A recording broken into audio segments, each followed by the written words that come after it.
বাগেরহাটে এমন একটা জায়গা আছে যেখানে মাটির নিচে লুকিয়ে আছে একটি প্রাচীন প্রাসাদ, টাকশাল আর শহরের অবশিষ্টাংশ, যেখানে আজও আছে ৬০০ বছর আগের রাস্তা। আমি আজ যখন এই ৬৫০ বছরের প্রাচীন রাস্তাটি ধরে হাঁটছি, তখন মনে হচ্ছে আজ থেকে শত শত বছর আগে কত মানুষ এই রাস্তা দিয়ে হেঁটে গেছেন। আজ আমি আপনাদের দেখাবো হযরত খান জাহান আলীর ইতিহাসের সেই গোপন জায়গা, যা বেশিরভাগ মানুষই জানে না।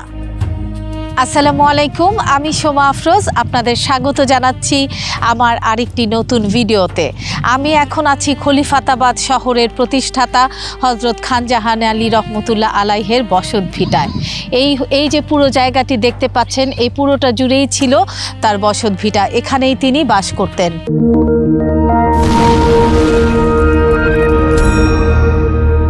হযরত খান জাহান আলীর ৬০০ বছরের পুরনো বসতভিটা আর রাস্তা দেখার জন্যে খুলনা থেকে বাগেরহাট যাচ্ছি। খুলনা সোনাডাঙ্গা মোড় থেকে বাসে করে যাব বাগেরহাট।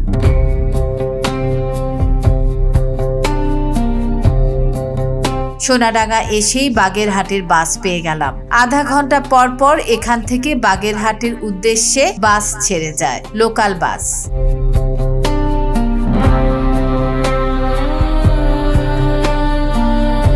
সোনাডাঙ্গা থেকে বাগেরহাট ৬০ গম্বুজ মসজিদের দূরত্ব প্রায় ৩১ কিলোমিটার।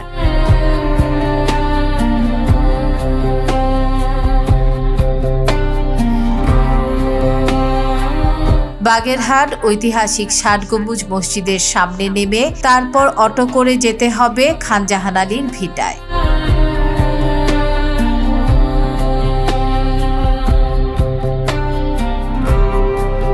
বিভিন্ন স্টপেজে থেমে বাগেরহাট ৬০ গম্বুজ পৌঁছতে আমাদের প্রায় ১.৫ ঘন্টা সময় লেগে গেল। অটো ড্রাইভার ভাইকে খান জাহান আলীর বাড়ি যাব বলতে একটু অবাকই হলো। সাধারণত পর্যটকরা সেদিকে যায় না। যাই হোক, সেখানে যাব, কিছুক্ষণ থাকবো, তারপর ফিরে আসবো। ২০০ টাকা ভাড়ায় রাজি হলেন ড্রাইভার ভাই। চললাম মাটির নিচে খান জাহান আলীর প্রাসাদ, টাকশাল আর শহর দেখতে। আমার হাতের বাঁ দিকে ৬০ গম্বুজ মসজিদ।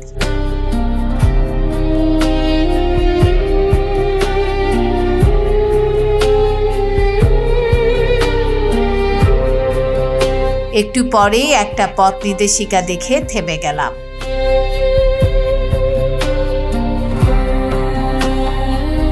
খলিফাতাবাদ শহর বা বাগেরহাট শহরের প্রতিষ্ঠাতা হযরত খান জাহান আলী রহমতুল্লাহর বসতভিটা এবং সেই সময়ে নির্মিত, অর্থাৎ ৬৫০ বছর আগে নির্মিত যে রাস্তা আবিষ্কৃত হয়েছে, সেখানে এখন আমরা যাচ্ছি। এদিকে কোন রাস্তাটি চলে গেছে, এদিক দিয়ে সামনে গেলেই সেই বসতভিটা এবং রাস্তা আমরা দেখতে পাবো। এখানে প্রত্নতত্ত্ব অধিদপ্তরের একটি সাইনবোর্ডে নির্দেশিকা দেওয়া আছে যে এই রাস্তা দিয়ে সামনে গেলেই হযরত খান জাহান আলীর বসতভিটা এবং সেই প্রাচীন রাস্তাটি।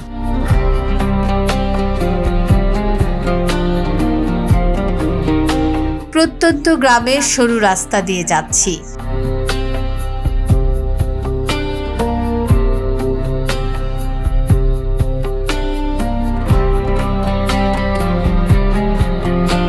মিনিট ১৫ পরে যে রাস্তাটিতে উঠলাম, অটো ড্রাইভার ভাই বললেন আমরা নাকি এখন ৬০০ বছরের পুরনো রাস্তা দিয়ে যাচ্ছি।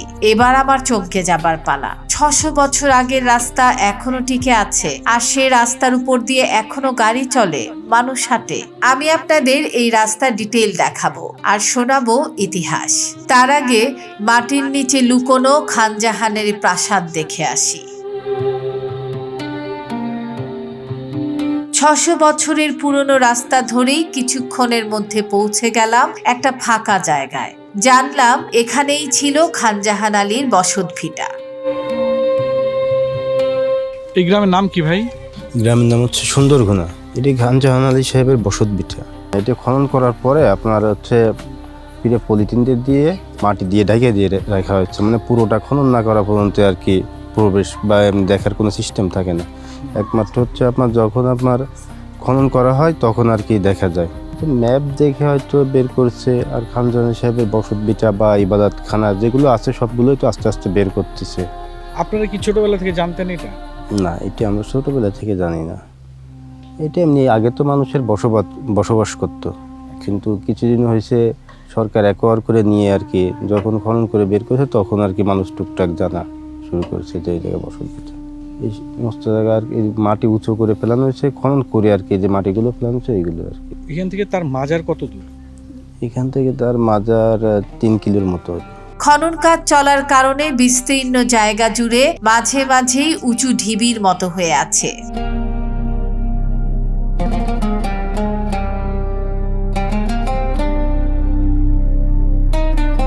আমার চারপাশে যে বিস্তৃত মাঠ দেখতে পাচ্ছেন, এই 10 একর জায়গাটি জুড়েই ছিল হযরত খানজাহান আলীর বসত ভিটা। একসময় এটি ছিল একটি উঁচু ঢিবি। খনন কার্যের ফলে এখানে এখন অল্প কিছু উঁচু জায়গা, নিচু জায়গা রয়েছে।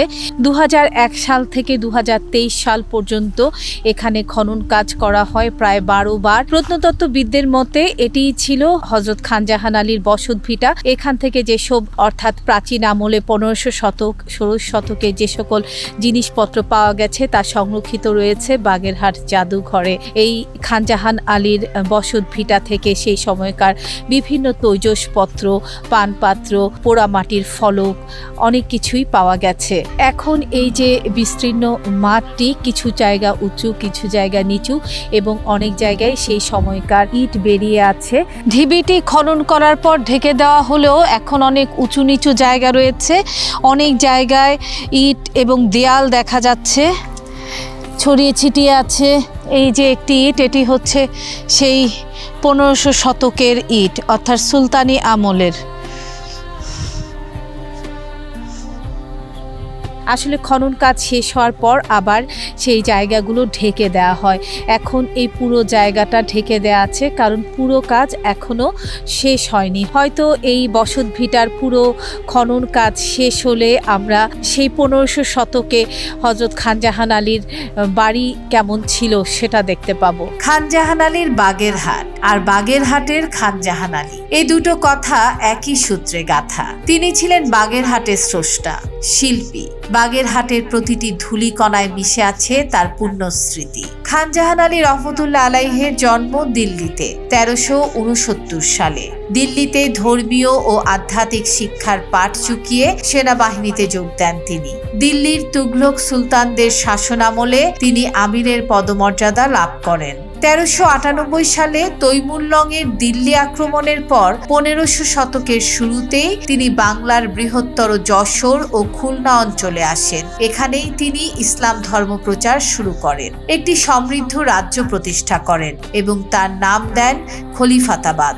খলিফাতাবাদ শহরের মূল কেন্দ্র ছিল এই জায়গাটি। ইতিহাসবিদদের মতে এটি শুধু হযরত খানজাহান আলীর বসতভিটাই ছিল না, এটি ছিল একটি টাকশাল। আর যখন এই নীরব খোলা প্রান্তরে আমি হাঁটছি তখন মনে হচ্ছে যে আজ থেকে 600 বছর আগে এটি ছিল একটি ব্যস্ত নগরী। কত মানুষের কোলাহলে মুখরিত ছিল এই নগরটি। আজ এখন কিছুই নেই, শুধু আছে কিছু স্মৃতিচিহ্ন। আর অপেক্ষা করছি আরও হয়তো অনেক কিছু আবিষ্কৃত হবে এখান থেকে। শাসক হিসেবে তার উপাধি ছিল উলুগ খান ও খানি আজম। জনশ্রুতি আছে কালা পাহাড় ও ধলা পাহাড় নামের দুটি কুমিরের পিঠে চড়ে তিনি বাগেরহাটে এসেছিলেন। বাগেরহাট জাদুঘরে এখনো একটি কুমিরের চামড়া সংরক্ষিত আছে। যশোর খুলনায় তিনি খানজেলি নামেই সুপরিচিত। এই দুই জেলার গ্রামে প্রান্তরে ছড়িয়ে আছে খানজেলির দিঘি, পুকুর, রাস্তাঘাট, খানজেলির প্রাসাদ, অস্ত্রাগার, সরাইখানা ইত্যাদির ধ্বংসাবশেষ। জনশ্রুতি আছে তিনি সেকালে এই এলাকার লবণাক্তের পরিবর্তে সুপেয় পানির বন্দোবস্ত করার জন্যেই 360টি দিঘি, পুকুর খনন করেছিলেন আর নির্মাণ করেছিলেন 360টি মসজিদ।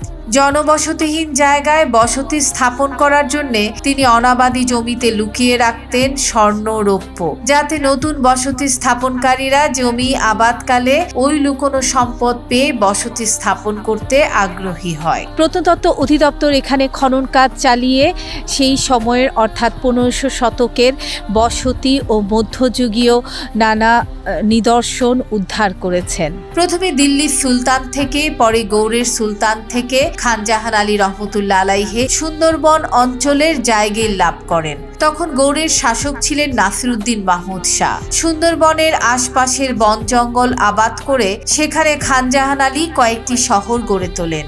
সড়ক, সেতু, সরাইখানা, মসজিদ, মাদ্রাসা সহ অসংখ্য স্থাপনা নির্মাণ করেন এবং অনেক দৈত্যাকার দিঘি খনন করেন। যশোর, খুলনা, বাগেরহাট, ঝিনাইদহ ও নড়াইলের উত্তরের নলদী পর্যন্ত এলাকা নিয়ে গড়ে উঠেছিল তার শাসিত খলিফাতাবাদ পরগনা। ভৈরব নদীর তীর ঘেঁষা বর্তমান বাগেরহাট শহরই ছিল খলিফাতাবাদ শহর তথা খলিফাতাবাদ রাজ্যের রাজধানী। আর এই জায়গাটি ছিল তার বসত বাড়ি। এটি সেকালে দুর্গবেষ্টিত এক সুরক্ষিত ও পরিকল্পিত শহর ছিল। আমি এখন যেখানে দাঁড়িয়ে আছি এখানে খান জাহান আলীর প্রাসাদ তো ছিলই, তার সাথে ছিল টাকশাল এবং প্রশাসনিক সদর দফতর। বিশ্ববিখ্যাত ফোর্বস ম্যাগাজিনে প্রকাশিত বিশ্বের হারিয়ে যাওয়া 15টি ঐতিহাসিক নগরীর একটি হচ্ছে খলিফাতাবাদ। প্রাচীন এই শহরকে 1985 সালে ইউনেস্কো 321 নম্বর বিশ্ব সাংস্কৃতিক ঐতিহ্য হিসেবে তালিকাভুক্ত করে। খান জাহান আলীর বসতভিটাও এই বিশ্ব ঐতিহ্যের একটি অন্যতম গুরুত্বপূর্ণ নিদর্শন। মারুলি কসবা, পৈগ্রাম কসবা ও বারোবাজার নামের আরও 3টি শহর তিনি প্রতিষ্ঠা করেছিলেন। মাঠের এক পাশে এই জায়গাটি ঘেরাও করা আছে এবং এখানে কিছু স্থাপনা দেখা যাচ্ছে। সম্ভবত এটিই হয়তো ছিল হযরত খান জাহান আলীর মূল বসতভিটা। আমি ভেতরে গিয়ে আপনাদেরকে এর ভিডিও দেখাচ্ছি।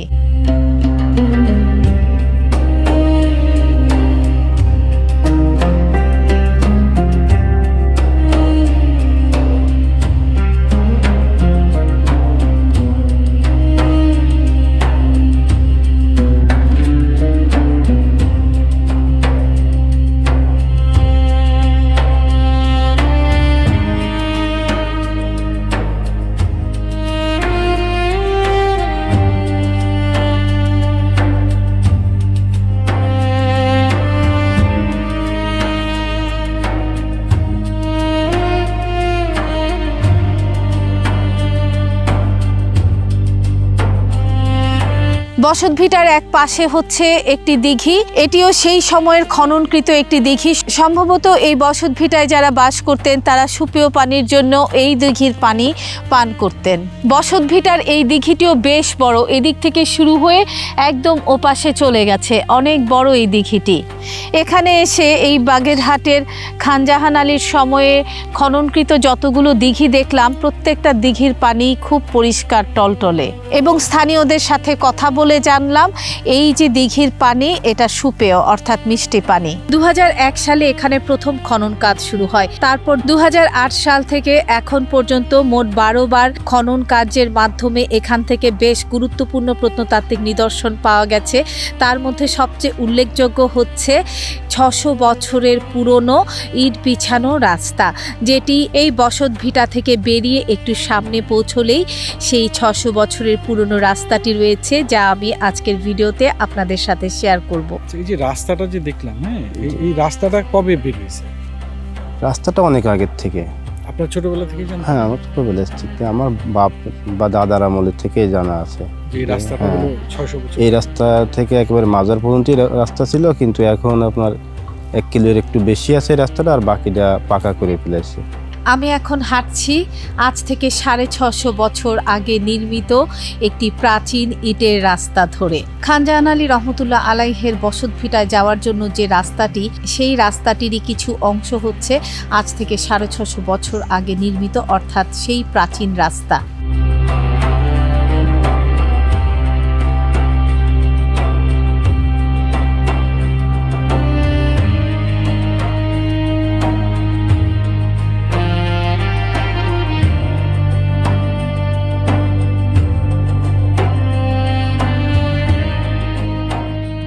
এটা কি যে খান জাহান আলীর সময় রাস্তা? বয়স কত হয়েছে রাস্তাটা? 500 বছরের উপরে। আপনার ছোটবেলাতে এরকম দেখতেছেন? হ্যাঁ। এই রাস্তাটা কত দূর গেছে? এখান থেকে সুন্দরবনে কাঁঠালতলা পর্যন্ত আছে। আমার বাবার জন্মেরও আগে এই রাস্তা। এইটা আবার সংস্কার করা হয়েছে। এটা আবার সংস্কার করছে? সংস্কার করছে এই প্রত্নতন্ত্র অধিদপ্তর। আচ্ছা।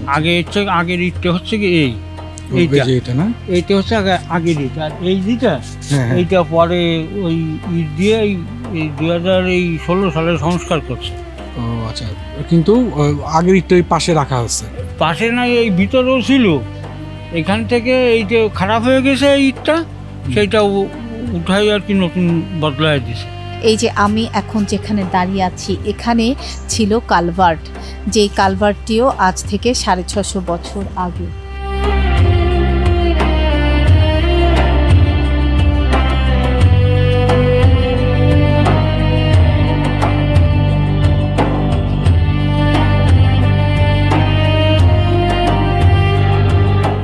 এই কালভার্টটা পার হয়ে সামনেই হচ্ছে ইট বিছানো সে রাস্তাটি। আমি এখন সেখানে যাচ্ছি।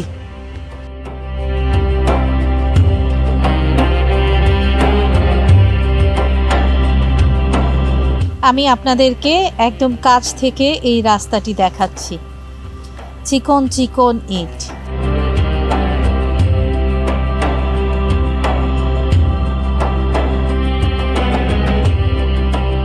বেশ প্রশস্ত এবং অনেকগুলো ভাগে রাস্তাটি করা হয়েছে।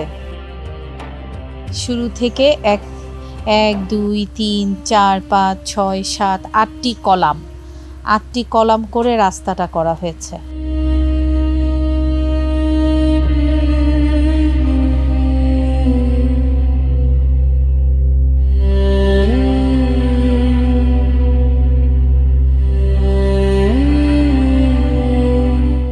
রাস্তার দুপাশে বাঁশঝাড় আর অন্যান্য গাছপালায় ছায়া ঘেরা একটি রাস্তা।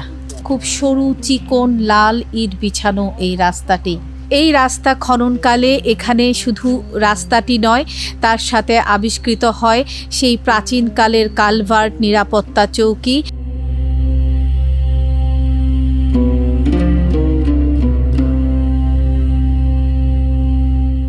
শুনশান নীরব এই রাস্তাটি, কোনো সারা শব্দ নেই, শুধুমাত্র বাতাসের শব্দ আর পাখির কলকাকলি।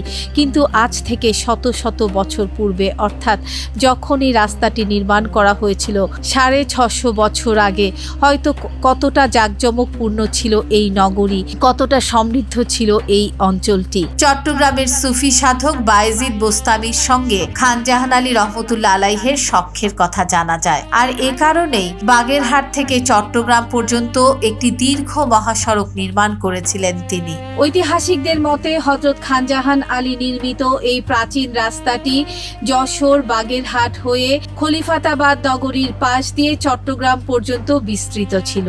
এই ইট বিছানো পাকা রাস্তাটি সে সময় শহর রক্ষা বাঁধ হিসেবেও কাজ করত।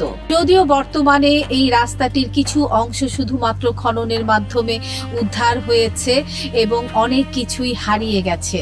ষোড়শ শতাব্দীর পূর্ব পর্যন্ত এই রাস্তাটির অস্তিত্ব সম্পর্কে জানা যায়।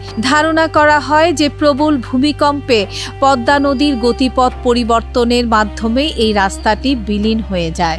এই রাস্তা ধরে প্রায় 2 কিলোমিটার গেলেই মূল সড়ক। সেই সড়ক ধরে বাগেরহাট শহরের দিকে কিছু দূর গেলেই হযরত খান জাহান আলীর দরগা বা সমাধিস্থল। খান জাহান আলী খলিফাতাবাদ বা আজকের বাগেরহাটে মানুষের কল্যাণে নির্মাণ করেছেন অনেক কিছু, তবে সব থেকে উল্লেখযোগ্য হলো 60 গম্বুজ মসজিদ। 60 গম্বুজ মসজিদের গায়ে কোনো শিলালিপি না থাকলেও অনেকটা নিশ্চিতভাবেই বলা যায় এটি খান জাহান আলী রহমতুল্লাহরই নির্মাণ। শাসক হিসেবে এটিই ছিল তার দরবার হল এবং আধ্যাত্মিক নেতা হিসেবে এটিই ছিল তার খানকা শরীফ।